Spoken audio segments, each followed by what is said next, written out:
జూబ్లీహిల్స్ నియోజకవర్గం రహమత్ నగర్ డివిజన్ రామ్ నగర్ చౌరస్తాలో స్వర్గీయ ఎమ్మెల్యే మాగంటి గోపీనాథ్ సంతాప సభను తల్లి మహానంద కుమారి అన్నయ్య వజ్రనాథ్ ఆయన కుమార్తె అనుష పాల్గొని సంతాప సభలో మాగంటి గోపీనాథ్ చిత్రపటానికి పూలమాలలు వేసి నివాళులు అర్పించారు. ఈ సందర్భంగా మాగంటి గోపీనాథ్ తల్లి మాట్లాడుతూ, నా చిన్న కుమారుడు గోపీనాథ్ లేడని ఎవరు అధైర్యపడొద్దని, ఆయన స్థానంలో నా పెద్ద కుమారుడు వజ్రనాథ్ మీకు అండగా ఉంటాడని, నేను కూడా మీకు అండగా ఉంటానని, మాగంటి గోపీనాథ్ ను ఆదరించినట్లు మీరు వజ్రనాథ్ ను కూడా ఆదరించి బీఆర్ఎస్ అధిష్టానం జూబ్లీహిల్స్ బై ఎన్నికల్లో ఎమ్మెల్సీ సీట్ ఇచ్చిన ఎడల తప్పకుండా ఓటు వేసి గెలిపించారని, మాగంటి గోపీనాథ్ చేసినట్లే వజ్రనాథ్ ఎప్పుడు మీతో ఉంటాడన్నారు.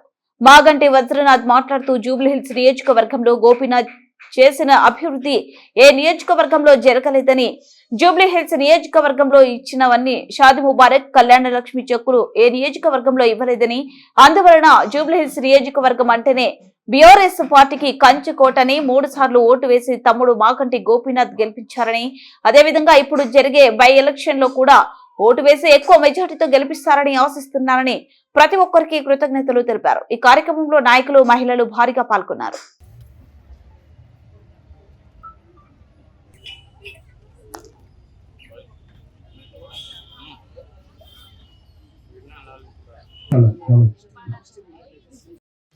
అదే కాకుండా కార్మిక నగర్లో మీరు చూసినట్లయితే అంబులెన్స్ రావడానికి కూడా మనకి చాలా ఇబ్బంది ఉంది.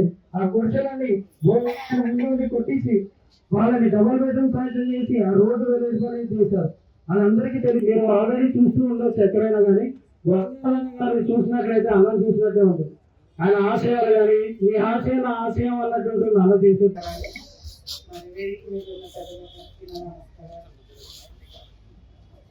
మరి నా మాట ఏంటంటే, మరి వినాయక నగర్ వస్తే వినాయక నగర్ మరి మన దగ్గర గ్రౌండ్ చాలా బాగా చేసిండు.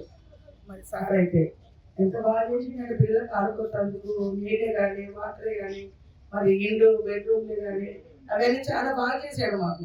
మరి ఆయన ఏంటంటే మాకు చాలా బాగా చూస్తున్నాం మేము. మరి ఆయనకు ఎంత మా బస్సుకి చేసిండంటే అంత రుణాశ్రమై ఉన్నాం మేము ఆయనకి. మరి చాలా బాగా చేసిండు. ఇంకేంటంటే పింఛన్లు మరి ఒకవేళ జన్మించి పడుకుని వాళ్ళకు ఏమంటారు చాలా బాగా చేశారు. ఎందుకంటే ఈ దినము మా మధ్యలో లేనందుకు మేము ఎంతో దుఃఖపడుతున్నాము.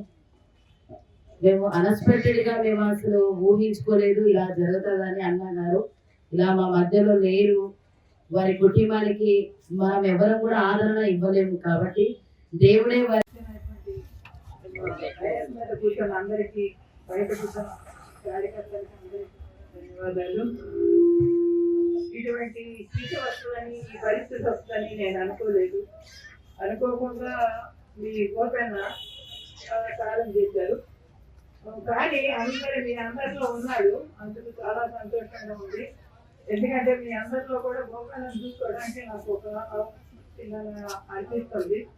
అలాగే ముందు నుంచి కూడా గోపన్నతో పాటు ఇద్దరు కూడా ఏదైనా కూడా కలిసే చేసుకునేవాళ్ళు, కలిసే ఉండేవాళ్ళు, కలిసే చేసుకునేవాళ్ళు.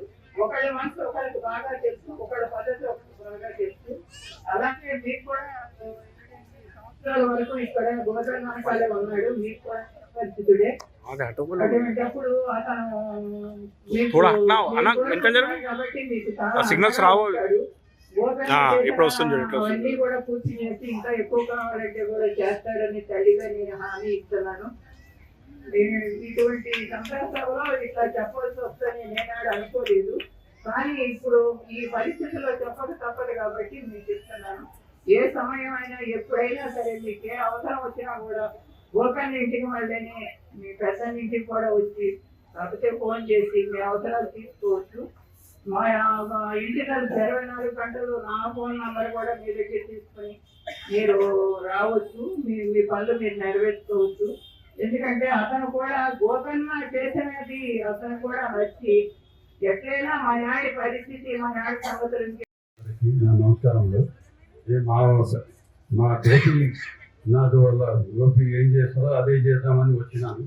కామని ఇక్కడ పరిస్థితులు చూస్తే అన్నీ ఆయన చేసి వెళ్ళిపోయినాడు. అయినా ఏమైనా చిన్న ఉన్నా కానీ తప్పకుండా చేయడానికి ట్రై చేస్తాను. ఆయనంతా నేను చేయలేకపోయినా మీరు చేస్తానికి ట్రై చేస్తాను, చేయలేనేమో అనుకుంటున్నా, కానీ నేను చేస్తా ట్రై చేస్తాను. మీకు ఏ ఇబ్బంది ఉన్నా నా ఫోన్ నెంబర్ తీసుకోండి, ఎప్పుడైనా సరే మీరు నా ఫోన్ చేయొచ్చు. నేను చేస్తాను, మీకు ఏది 24 hours ఎప్పుడైనా సరే మీకు ఫోన్ లేదు నేను మాట్లాడగలను. మీరు మా గోపీనాథ్కి మా తమ్ముడైన గోపికి ఎంత మీరు సహాయం చేశారు, సపోర్ట్ చేశారో అదే సపోర్ట్ నాకు చేయాలని మీకు అందరిని ఆశిస్తున్నాను. చేస్తారని కూడా అనుకుంటున్నాను, ఎందుకంటే మా గోపికి మీరు చేశారు ఆల్రెడీ, అట్లాగే మాకు కూడా చేస్తారు అనుకుంటున్నాను. మీరు ఈసారి ఏమైనా ఏ పని అయినా మీరు ముందే చెప్పండి, దాన్ని నేను చేసి చూపిస్తాను, మీకు తర్వాత మాట్లాడతాను నేను. అప్పుడు దాకా ఈ మా తల్లిగారైన మహాన్ కుమార్ గారు చెప్పినట్టు నేను గోపి ఒకటే, మా ఇద్దరికి ఏ తేడా లేదు ఇప్పుడు దాకా. అట్లా మేము వెనకాల నుండి నేను చేసిన అది మీకు తెలియదు. 83 నుంచి నేను పార్టీ సంగతి నాకు తెలుసు అండి. ఆ టైప్లో నేను ఇప్పుడు కూడా మీ వెనకాల మీకు ఏం కావాలని నేను చేస్తానికి వచ్చిన, మీకు ఎప్పుడు సరే మీరు చేయించుకోండి.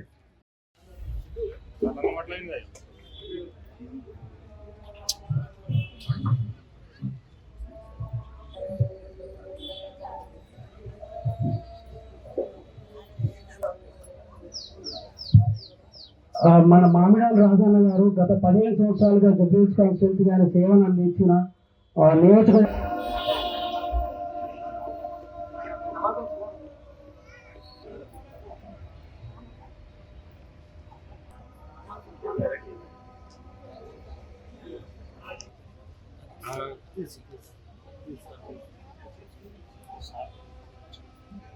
నమస్కారములు.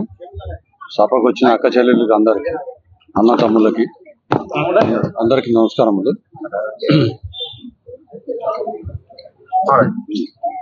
సభకు వచ్చిన అందరి అన్నదమ్ములకి అక్క చెల్లెళ్ళకి అందరికి నమస్కారములు.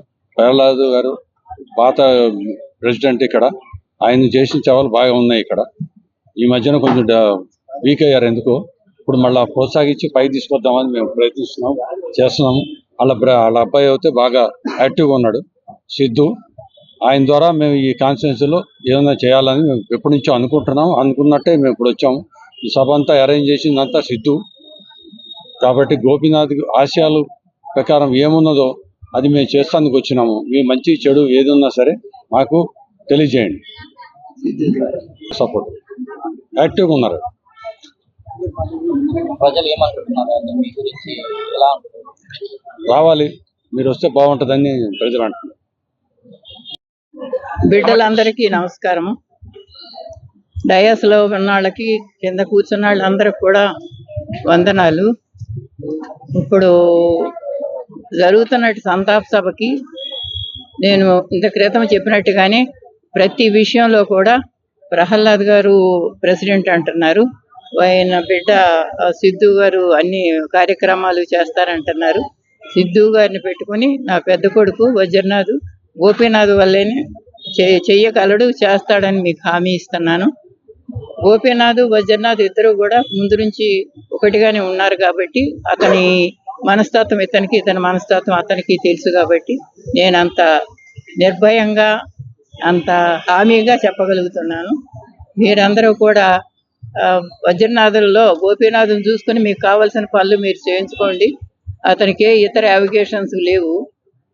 అంత రాజకీయాలు ఇష్టం లేక ఇంతకాలం రాలేదు, కానీ తమ్ముడు ఆశయాల కోసం ఇప్పుడు మళ్ళా క్రొత్తగా రాజకీయాల్లోకి వస్తున్నాడు. అంటే రాజకీయాలు తెలియకపోలేదు, గోపీనాథ్ వెనకాలే తిరిగినాడు కాబట్టి ఇప్పుడు వస్తున్నాడు.